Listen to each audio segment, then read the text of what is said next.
दोस्तों जुगल sir online classes में आपका हार्दिक स्वागत है। जैसा कि आप पढ़ रहे हो यहाँ पर बैक टू बैक सारे वीडियो इलेक्ट्रिशियन थ्योरी के उसी क्रम में आज अपन और पढ़ते हैं। तो आइए मेरे दोस्तों चलते हैं, आज जो चैप्टर पढ़ने जा रहे हैं उस पर फोकस करते हैं।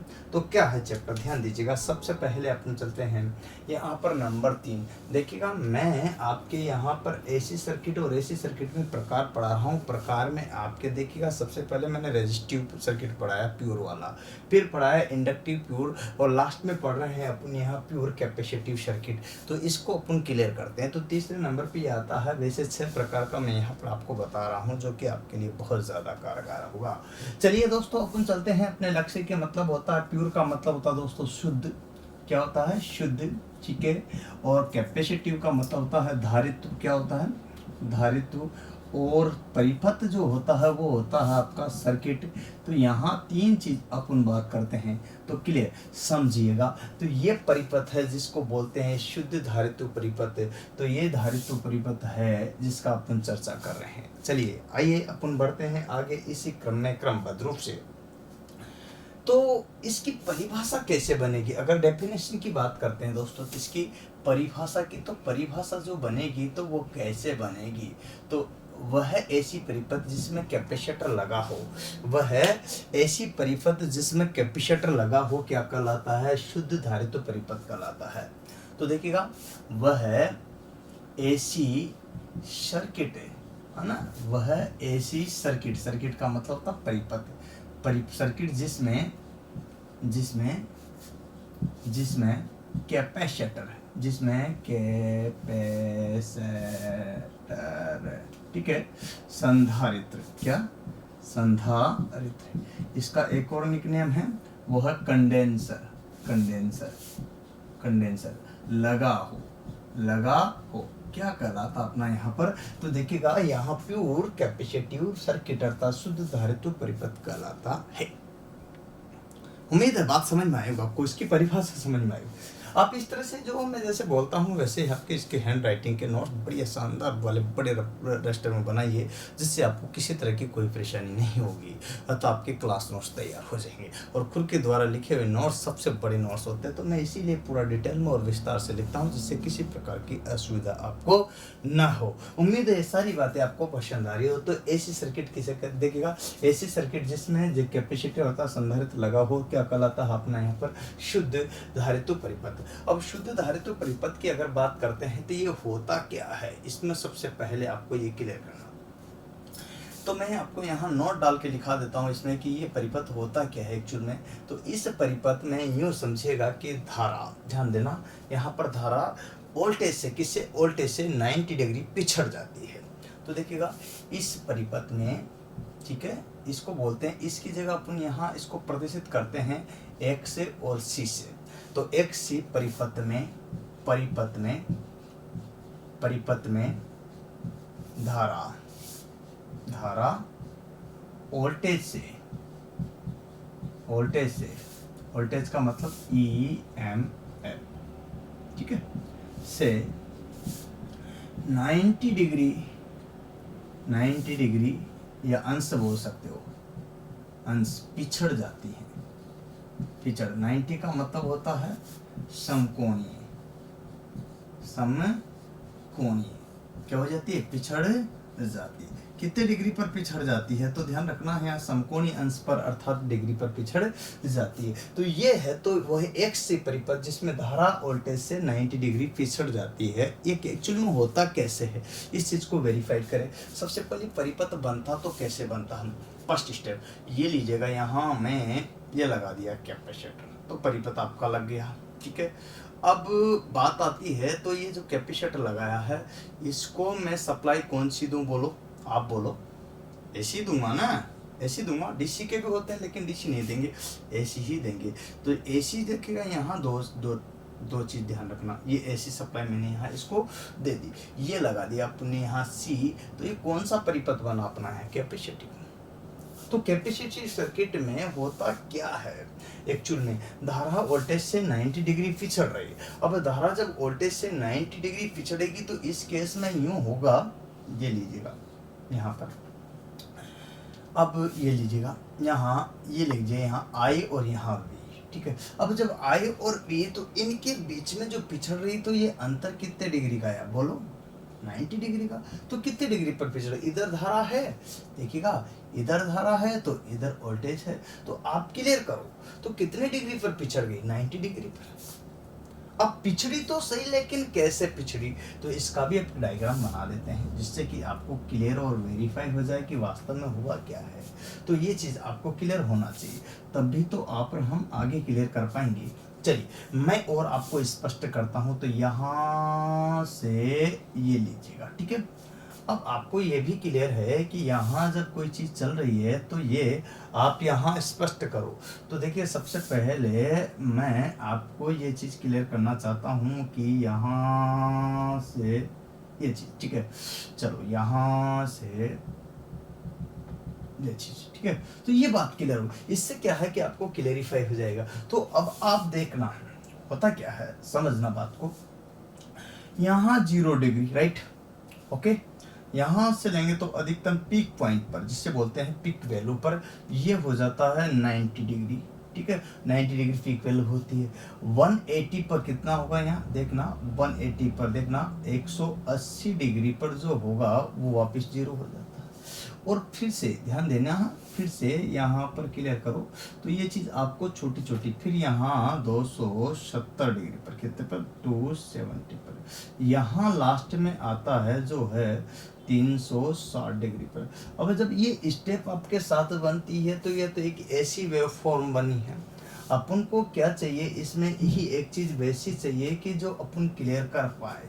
चलिए यहाँ कितने डिग्री पिछड़ी है? 90 डिग्री। तो इसका मतलब ये यहाँ से स्टार्ट होगी, ध्यान रखना, यहाँ से स्टार्ट होगी। जब यहाँ से स्टार्ट होगी तो ये आ गई, और जब ये आ गई तो ये जाएगी कहाँ? 270 पे मिलन होगा इसका, कितने पे? 270 पर। और यहाँ मिलन होगा तो ये देखना, ये इसके और इसके बीच का जो अंतर है वो 90 डिग्री का आया कि नहीं आया? तो ये जो गैप है ये कितने डिग्री का है? 90 डिग्री का।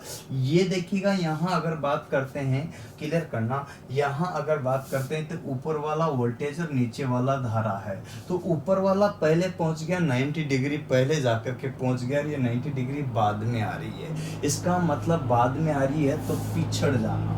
क्या हो जाना है? पिछड़ जाना। तुमसे कोई 1 साल पहले लग गया और तुम उसके 1 साल बाद लगते हो, तो बाद का मतलब उससे 1 ईयर पिछड़े हो कि नहीं पिछड़े हो? तो ये 1 ईयर ना पिछड़ करके 90 डिग्री पर पिछड़ा है। तो ये 90 डिग्री का जो गैप आया है यहाँ, तो ये पिछड़ना हुआ है। और यही तो चीज़ है, इसको बोलते हैं पिछड़ना। और ये पिछड़ना ही तो जो कंडीशन है, ये गैप आ गया। तो ये चीज़ आपको ध्यान रखनी है। अतः इस तरह से जो है ये 90 डिग्री पिछड़ जाती है, और ये परिपथ कहलाता है आपका प्योर कैपेसिटिव परिपथ। लेकिन मैं यहाँ एक चीज़ बता देता हूँ कि ये XC है ना, XC, ये XC 90 डिग्री पिछड़ने का कारण भी तो होना चाहिए ना भी, ये पिछड़ा तो सही, लेकिन क्यों? तो यहाँ पर क्यों का क्या होना चाहिए? एक प्रश्नवाचक चिन्ह जनरित होता है कि भाई ऐसा क्यों होता है। तो इसके एक वजह होनी चाहिए, बिना वजह किसी चीज़ को अपन वेरीफाई नहीं कर पाएंगे। तो यहाँ मैं लिखता हूँ कि ये XC से अपन ने इसको प्रदर्शित कर दिया है, परंतु इसमें ऐसा हुआ तो क्यों हुआ, इसका कारण स्पष्ट होना चाहिए कि नहीं होना चाहिए आपको? बिल्कुल चाहते हो ना कि सर जरूर, हम क्यों नहीं चाहेंगे, ये तो स्पष्ट होना ही है ना।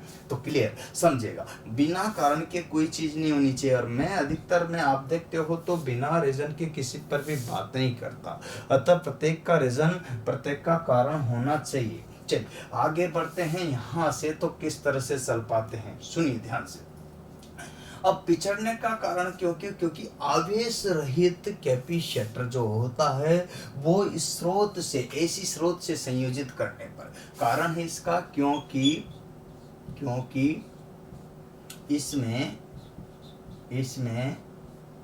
आवेश रहित मतलब होता है चार्ज लेस, आवेश रहित कैपेसिटर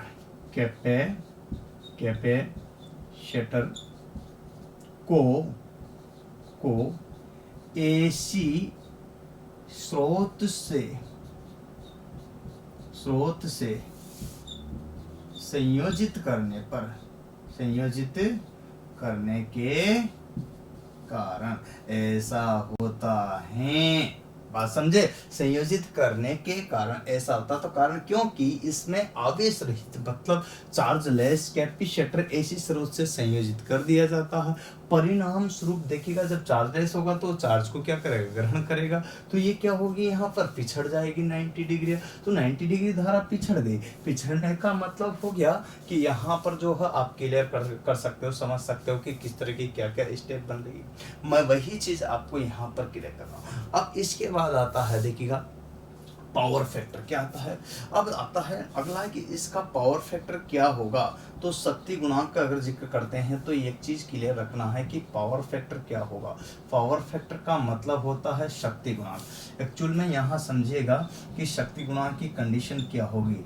तो शक्ति गुणांक आपको साफ साफ दिख रहा है, धारा जब पिछड़ी है और पिछड़ने की जब कंडीशन आती है, अब पिछड़ने की चाहे 90 डिग्री हो या उससे कम हो, कोई भी कंडीशन हो, जब 90 डिग्री पिछड़ी है तो जीरो कंडीशन होगा, तो पावर फैक्टर तो जीरो होगा, लेकिन कौन सा होगा, लैगिंग होगा। क्या होगा, लैगिंग। लैगिंग का मतलब होता है पश्चगामी। क्या होगा, पश्चगामी। तो यहाँ पर देखिएगा 90 डिग्री की कंडीशन में जीरो तो हो रहा, परंतु कौन सा हो रहा, पश्चगामी। और यहाँ 90 नहीं होता तो केवल क्या लिखते हैं अपन, लैगिंग, अर्थात पश्चगामी ही शक्ति गुणांक होता। ये चीज आपको यहाँ पर क्लियर करनी होगी। अब आता है यहाँ तक तो चलो ठीक है, एक और आता है, देखिए पावर लॉस। क्या आता है, पावर लॉस। पावर लॉस का मतलब क्या होता है, शक्ति व्यय। क्या होता है, शक्ति है, ये शक्ति खपत या वे बोलो, ठीक है। तो शक्ति व्यय जो होता है तो P बराबर क्या होता है, डीसी के लिए VI। P बराबर डीसी के लिए VI। और अपन यहाँ पर क्या लिख रहे हैं, एसी सर्किट। तो एसी के लिए तो आप ये कोस के रूप में चलेगी कि नहीं चलेगी, साइन वेव के रूप में चल रही कि नहीं चल रही। और जब चल रही है तो आप यहाँ पर समझ सकते हो कि कैसे स्टेप होगी। तो P बराबर VI कोस थीटा। अब कोस की जो वैल्यू है, यहाँ कोस की जो वैल्यू है वो कोस 90 है। कितना है, और कोस 90 बराबर क्या होता है, यहाँ पर कोस 90 बराबर होता है 0, जबकि साइन 90 बराबर 1 होता है, परंतु कोस 90 बराबर 0 होता है। सो परिणाम स्वरूप मान लीजिए कोई भी आपको यहाँ दे दिया कि किसी भी परिपथ में, सुनो, किसी भी परिपथ में है ना 220 वोल्टेज की सप्लाई 5 एम्पियर के साथ में, समझ लो यहाँ पर जैसे उदाहरण ले रहे हैं, ये श्योर नहीं है कितना भी मान लो, 220 वोल्टेज की सप्लाई है ना, कितने, 5 एम्पियर के साथ में, 5 एम्पियर के साथ में किसी ऐसी स्रोत से संयोजित है। तो कैपेसिटिव सर्किट में क्या, तो पावर वेव का मान क्या होगा, शक्ति लॉस का मान क्या होगा, तो कोस 90 होगा कैपेसिटिव में। तो कैपेसिटिव की बात करते हैं तो जब कोस 90 होगा तो कोस 90 बराबर कितना होगा, इस पूरे का मान है, इसी डॉट होता, डॉट का मतलब गुणज होता, इसके बाद यहाँ फिर गुणा लगेगा। तो इस कोस 90 का मान कितना आ रहा है, 0। परिणाम स्वरूप यहाँ 0 लिखा, तो जब सभी को किसी भी संख्या को 0 से गुणा करते हैं तो आंसर क्या आता है, 0। तो शक्ति लॉस अर्थात तो पावर लॉस क्या होगा, 0। तो यहाँ शक्ति वे जो होगा, शक्ति जो खपत होगी वे का मतलब खपत वो क्या होगी, 0। तो ये आंसर आपको क्लियर करना था। इस तरह से क्वेश्चंस एग्जाम में पूछे जाते हैं, पुटअप होते हैं। दोस्तों ये छोटी छोटी बातें हैं परंतु मोटी बातें हैं जो कि आपको क्लियर करना होता है। इन छोटी छोटी बातों को मैं गहराई से इसलिए बताता हूँ क्योंकि क्वेश्चन आता है। जैसे यहाँ पर मैं आपको वेरीफाई करके बताता हूँ किस टाइप का क्वेश्चन आया है, ठीक है। तो यूँ किया गया है कि किसी XC AC सर्किट में, परिपथ में, ठीक है, पावर लॉस क्या होगा, ठीक है। अब आपको ऑप्शन देना था, चलिए अभी तो आपको क्लियर है, लेकिन थोड़ी देर पहले ये आपको क्लियर नहीं था, तो वहां पर आपको देना था। तो ध्यान रखना है क्या होगा। तो यहाँ पर दीजिए, देखिए ऑप्शन देखना है, इसमें XC परिपथ में पावर लॉस क्या होगा, ठीक है। पहली बात तो यहाँ पर आपको बताना है, तो देखिएगा अनंत क्या होगा, ऑप्शन में अनंत, ठीक है ना। और दूसरा नंबर का देखो XL के समान, देखना बहुत इजी है, XL के समान। तीसरा है X के समान। चौथा है देखो अनंत एक्स एल के समान, एक्स के समान, ठीक है, यहाँ पर आर के समान और ये यूपीपीसीएल में पूछा गया, यूपीपीसीएल में यहाँ पूछा गया है, तो यूपीपीसीएल जो है ना उसमें पूछा गया है और ये चीज़ आपको ध्यान रखना है।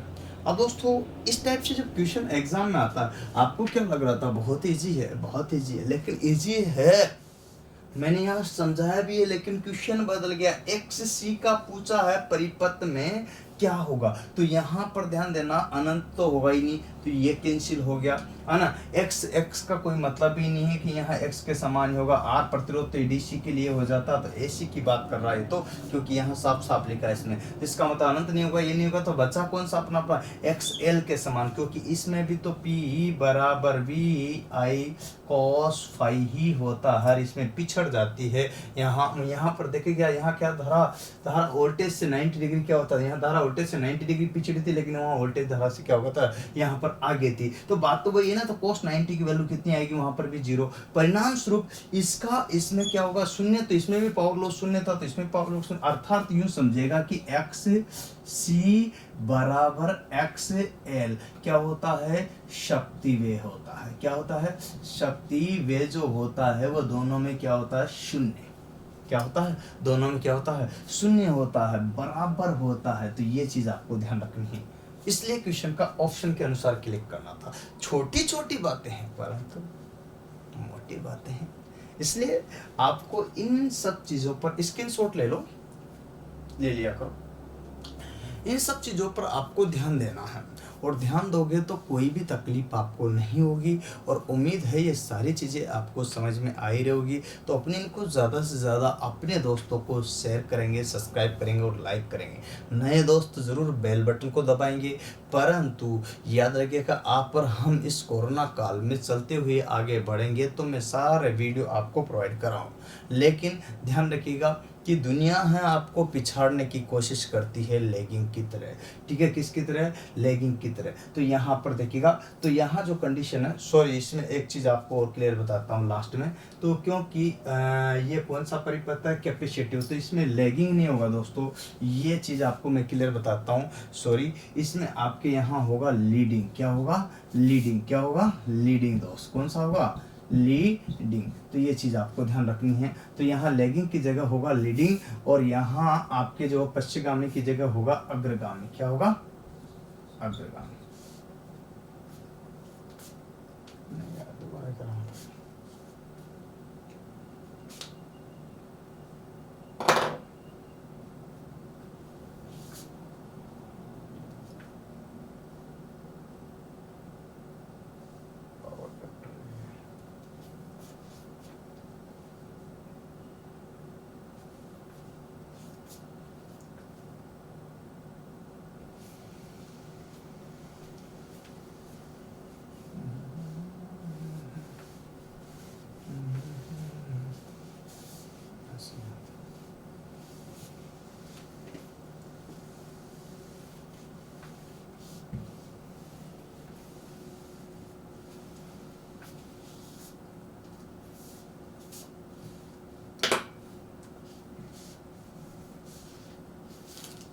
तो नोट डाल के लिखना। हाँ आगे देखिएगा, नोट में मैं आपको बताना चाहता हूँ कि इस पे क्लियर कर कीजिएगा। तो ये नोट में पहला नोट, जैसे नोट में क्या आप कह सकते हैं अपन यहाँ पर देखिए, क्योंकि इसमें आवेश रहित क्या होता है, कैपेसिटर जो होता है उसको ऐसे स्रोत से संयोजित कर दिया जाता है, इसी के कारण। तो यहाँ पर ये क्या होता है कि इस कारण से ये क्या हो जाती है, 90 डिग्री पिछड़ जाती है धारा वोल्टेज से। चलो यहाँ पर बात करते हैं, तो ये तो क्लियर हो गया, लेकिन यहाँ आपसे यूँ पूछ लिया जाता है कि पावर फैक्टर क्या होगा। तो पावर फैक्टर का मतलब होता है शक्ति गुणांक, और शक्ति गुणांक की अगर बात करते हैं तो वो होगा क्या, चलिए अपन यहाँ पर क्लियर करते हैं। अब यहाँ शक्ति गुणांक का अपन जिक्र करते हैं, तो आपसे पूछा जाता है कि इसका पावर फैक्टर जो होगा वो होगा तो क्या होगा, तो आपको यहाँ पर बताना है शक्ति गुणांक, ठीक है, शक्ति गुणांक। तो शक्ति गुणांक की बात करते हैं तो आप जानते हो, तो इसमें एक चीज क्लियर होती है, वो शक्ति गुणांक एक लेगिंग होता है, एक लीडिंग होता है। और एक यूनिटी होता है। तो आपको अच्छी तरह से पता है कि 3 प्रकार के सर्किट है, जिसमें लैगिंग, लीडिंग और क्या है यहाँ पर यूनिटी। यूनिटी तो जो आपका रेजिस्टिव के लिए होगा, और यहाँ जो है लैगिंग आपका इंडक्टिव के लिए होगा, लेकिन यहाँ लीडिंग होगा। क्या होगा? लीडिंग। तो पावर फैक्टर जो होगा वो आप अच्छी तरह से जानते हो। तो यहाँ P बराबर, ध्यान रखना, ये समझिए, सीधा सीधा लिखो। तो पावर फैक्टर जो होगा वो होगा आपका लीडिंग। अब लीडिंग का मतलब क्या होता है? यहाँ अग्रगामी। क्या होता है? अग्रगामी। लीडिंग का मतलब होता है अग्रगामी, और अग्रगामी जो होता है वो पावर फैक्टर होता है यहाँ। अर्थात यहाँ 90 की कंडीशन के कारण जो होता है वो 0 होता है। क्या होता है? कोस 90 बराबर क्या होता है? 0 होता है। तो यहाँ 0 होता है, तो परिणाम स्वरूप 0 तो होता है, लेकिन क्या होता है? अग्रगामी होता है। अग्रगामी ही बोलेंगे इसको। क्या बोलेंगे? शून्य कंडीशन तो होगी, परंतु कौन सी होगी? अग्रगामी होगी। कौन सी होगी? अग्रगामी, अर्थात लीडिंग कंडीशन होगी। तो आपसे पूछा जाए शक्ति गुणांक क्या होता है, तो इस चीज को क्लियर करना है। चलो नंबर 2 पे अगर बात करते हैं शक्ति गुणांक के बाद में, तो अगला एक और चीज आती है जिसका अपन यहाँ पर और क्लियरिफाई करना चाहते हैं। तो वो आता है पावर लॉस। क्या आता है? Power loss. और पावर लॉस की अगर बात करते हैं तो ये होता है शक्ति व्यय। क्या होता है? शक्ति व्यय। शक्ति व्यय मतलब खपत। शक्ति व्यय की बात करते हैं तो डीसी में होता है P बराबर क्या होता है? VI। डीसी में क्या होता है दोस्तों? P बराबर VI। और P बराबर VI, लेकिन यहाँ अपन कौन सा पढ़ रहे हैं? AC। और जब AC पढ़ रहे हैं तो यहाँ पर क्या कंडीशन हो जाएगी, ये चीज़ आपको ध्यान रखना। तो यहाँ पर कोस है ना फाई, कारण इसका ये वेव फॉर्म में चल रही है, तो कोस फाई। और यहाँ पर दोनों के बीच में जो अंतर है वो कितने डिग्री का है? 90 डिग्री का। अतः यहाँ अगर बात करते हैं तो कोस फाई, देखना कोस 90 का मान कितना आएगा? तो यहाँ कोस 90 डिग्री का, कितने डिग्री का? कोस 90 डिग्री बराबर होता है, अगर यहाँ पर देखेगा कोस 90 की जगह अगर साइन 90 होता तो 1 हो जाता, लेकिन कोस 90 की जगह 0 होगा। अब होता क्या है, मैं समझाने की कोशिश करता हूँ।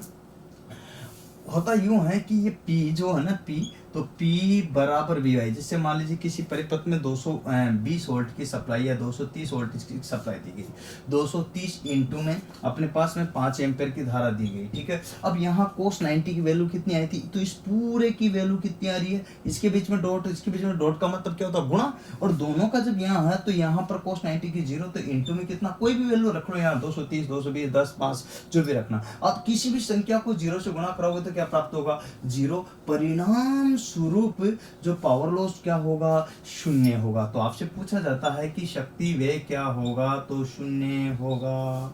ये क्वेश्चन एग्जाम में आता है। तो दोस्तों ये छोटी छोटी जो बातें मैं बता रहा हूँ, इन्हीं में से आपके क्वेश्चन पूछ लिए जाते हैं। अब देखिएगा यहाँ मैं जो बात बता रहा हूँ, एक यूपीपीसीएल में क्वेश्चन आया, यूपीपीसीएल। तो यहाँ पर इसमें जो क्वेश्चन आया है वो इसका मैं जिक्र करना करूँ। तो देखिए बहुत इजी है, अब तो आपके सामने है सारी पिक्चर, मुझे नहीं लगता कि कोई दिक्कत आपकी आएगी, कर दोगे। चलिए आगे क्वेश्चन ये रहा। उसमें क्वेश्चन ये होता कि किसी XCAC परिपथ में शक्ति पावर लॉस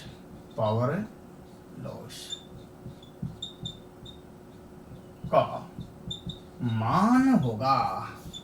तो बताओ, सबको आंसर मुंह पे आ रहा ना? लेकिन ऐसा नहीं था जैसा आप समझ रहे, क्योंकि एग्जाम में पूछा हुआ क्वेश्चन है, दिमाग का दही कर दिया था बच्चों को। बच्चे परेशान हो गए थे कि सर ऐसे भी होता है क्या? अरे मेरे दोस्तों ऑप्शन देखिएगा तो क्लियर करेगा। तो यहाँ पर सबसे पहले यूं था अनंत, ये सिंबल था, अनंत का सिंबल ही था। दूसरा इन्फिनिटी बोलते हैं इसको। दूसरा जो था वहां पर यहाँ पर जो था वो था आर के समान। आर का मतलब होता प्रतिरोध के समान, उसने यही वर्ड दे रखा था, आर के समान। तीसरा यहाँ पर था, देखना, एक्स के समान। किसके समान? एक्स के समान, ठीक है। एक्स का मतलब जानते हो ना, यहाँ प्रतिरोध होता है, तो एक्स का मतलब क्या होता है? रिएक्टेंस, है ना। यहाँ पर ध्यान दीजिएगा। इसके बाद करते हैं, तो इसके बाद आता है एक लास्ट में एक्स एल के समान, ठीक है। तो यहाँ पर देखिएगा, क्लियर कीजिएगा। तो इस तरह के जब 4 ऑप्शन आपके सामने आए तो बच्चा कंफ्यूज। अब आप ही बताओ, थोड़ा क्वेश्चन आता है तो आप जैसे समझ रहे हो कि सर ने वैसे पढ़ाया वैसे के वैसे आएगा, तो थोड़ा सा दिमाग लगाना पड़ेगा। क्योंकि मैंने थोड़ी देर पहले इससे पिछले वाले वीडियो में बताया था, याद होगा आपको, कि X L equal then X C, ये दोनों की दोनों ही जो है बराबर होते हैं। इनमें दोनों में होता है 90 डिग्री, एक में लैगिंग होता तो एक में लीडिंग होता है पावर फैक्टर। परिणाम स्वरूप कोस 90 की वैल्यू आपके यहाँ पर क्या आएगी, कोस 90 बराबर क्या आएगा 0। तो यहाँ पर क्या था ये शून्य, तो ये जब दोनों क्या है तो ये शून्य है तो इसमें भी पावर लॉस शून्य, तो दोनों में पावर लॉस क्या होगा शून्य। तो यहाँ पर लिखा ना पावर लॉस का मान क्या होगा, तो एक्स एल के समान, अर्थात इसमें शून्य होता ही होता तो एक्स एल के समान, आंसर डी देना था। इसमें कोई भी ज्यादा बुखार वाला काम नहीं था। लेकिन दोस्तों अपन एक एक करके क्लियर कर रहे हैं और उसी चीज़ को समझने की कोशिश कर रहे हैं। तो मैं आपको ही बता रहा हूँ कि इस कोरोना काल में अपन को डटे रहना है,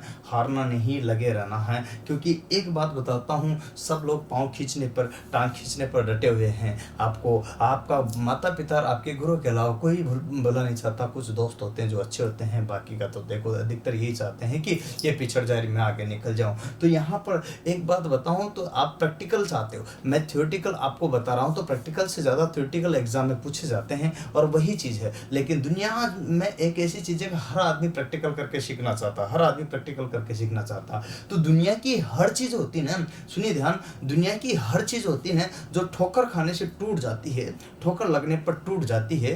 दुनिया की हर चीज़ ठोकर लगने पर टूट जाती है, परंतु एक कामयाबी है दोस्तों, परंतु एक कामयाबी है जो ठोकर खाकर ही जो है मिलती है, अर्थात सफलता जो है ठोकर खाकर के ही मिलती है। तो दोस्तों आप लगे रहो, मैं आपके साथ में हूँ। सारे वीडियोस आपको ऐप के माध्यम से, वेबसाइट के माध्यम से, और आपको इस तरह से जो है उसमें टेस्ट सीरीज भी मैं उपलब्ध करा रहा हूँ। उम्मीद है सारी बातें आप पसंद आ रही हो। तो प्लीज़ अपने सभी दोस्तों को निःशुल्क भावना के इसे भेज दीजिएगा, जिससे कि इस वीडियो का लाभ सब स्टूडेंट उठा सके।